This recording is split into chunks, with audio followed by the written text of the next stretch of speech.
In this video, we're going over more tips and tricks on the Coolpad Legacy.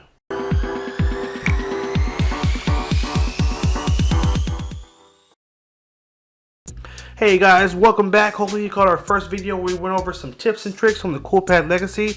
We are back with more and ready to teach you more things you can do with this cool phone. The first thing before we start, guys, if you're not already a subscriber, make sure you hit that subscribe button and hit that like button if you do like the video as we continue to go through.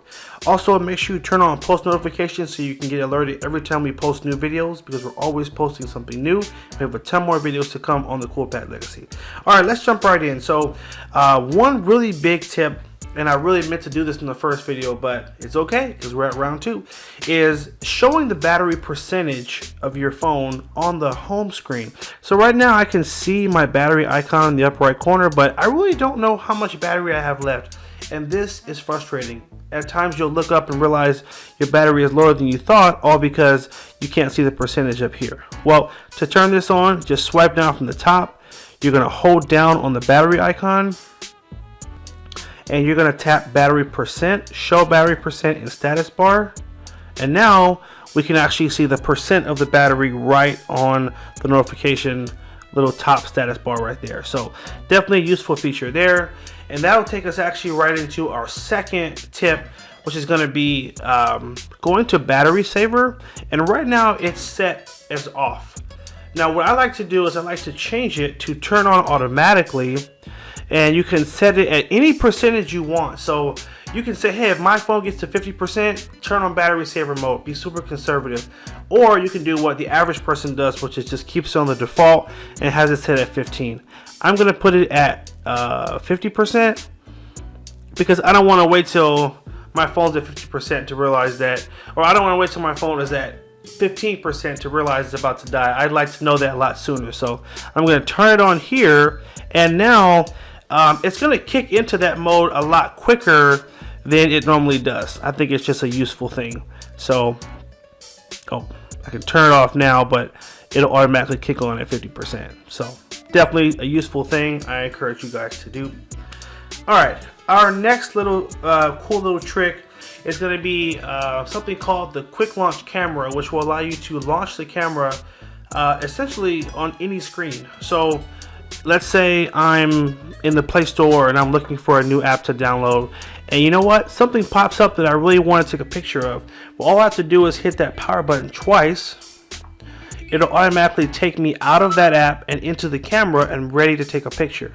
Even if the phone is off, I can still hit that power button twice, and it'll wake up the phone and automatically take me right to the lock screen. So it'll take you right to the camera. You gotta swipe up first and then it takes you to the camera. So really useful feature.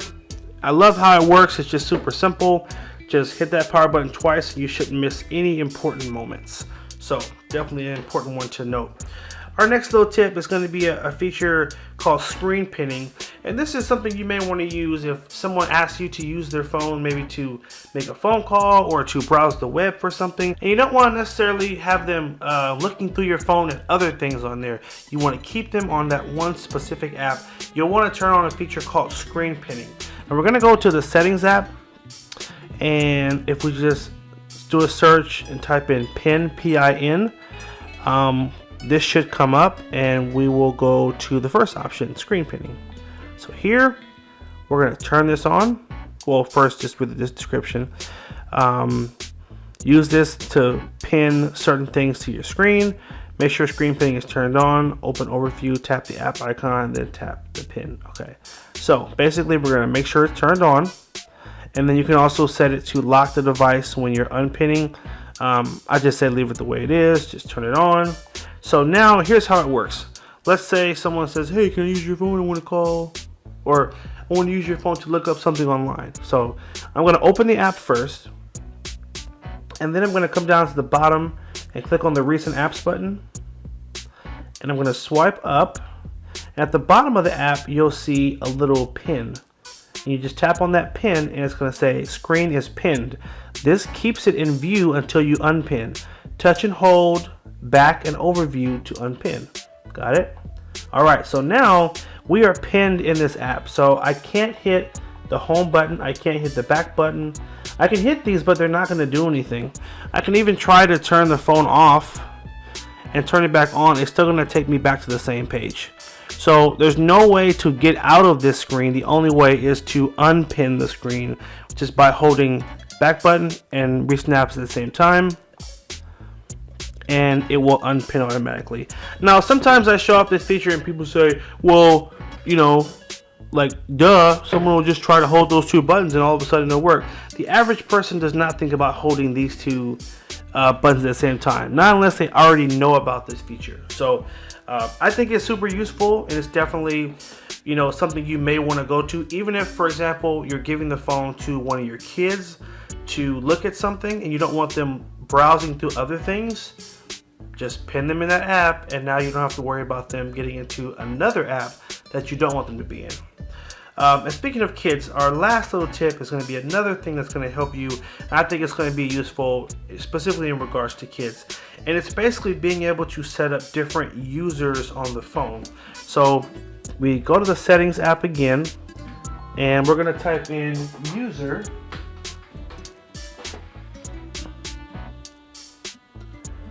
And we're going to go to multiple users. And you'll see that, so there's already one user set up, which is for you.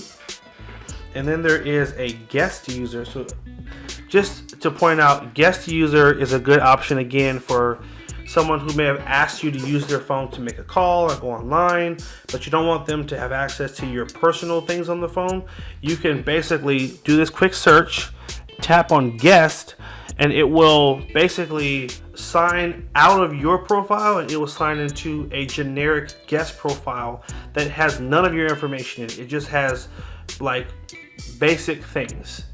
So they can't see pictures, they can't see call log, text messages, anything. They're in a separate part of the phone.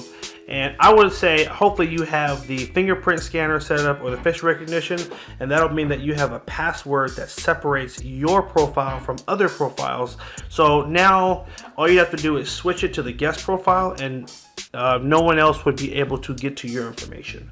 This is a really easy way to just again, keep your personal things personal, especially if you tend to have to give your phone to people to use. So there is that. To get out of it, it's really easy.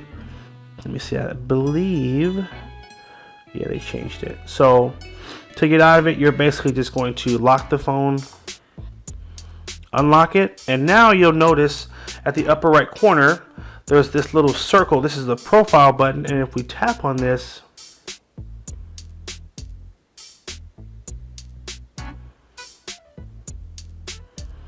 usually you just, oh, sorry. So yeah, you can't tap on it. You actually swipe down and then you tap on it from here, and that's where you could then go from the guest. You can just tap on owner and it will take you back to your profile.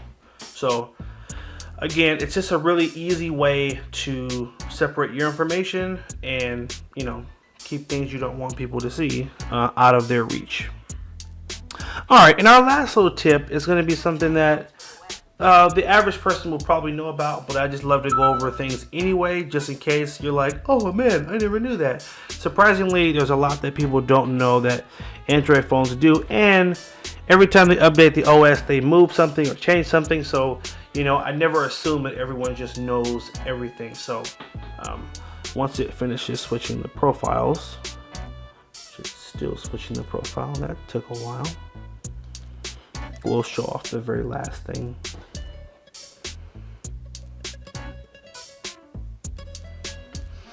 Actually, I can go ahead and explain this without the phone being on because it's not that serious.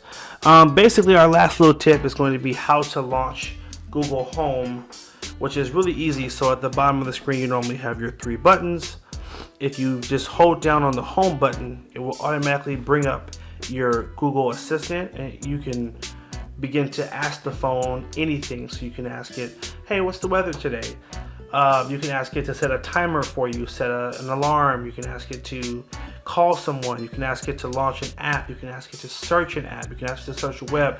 Anything you can think of, it's your personal assistant to ask whenever you want. So all you would do is just, again, hold the home button and that's basically what's going to launch the Google Assistant, and then you can just start talking. So it's taking a while for it to switch over from the other profile back to my profile, so we're not going to stress about it, but that was our last tip for the video. Hope you guys did find these extra tips and tricks helpful. If you did, please show us some love and hit that like button, favorite the video and share it. Make sure you subscribe if you're not already a subscriber. Follow us on Instagram at H2TechVideos, and check out our new channel, Next Screen. Click on that green circle. Follow us on our new site, Tech Made Easy. Show us some love. We're trying to build our following over there, so we really appreciate the support. And thanks again for watching. Take care and have a good one.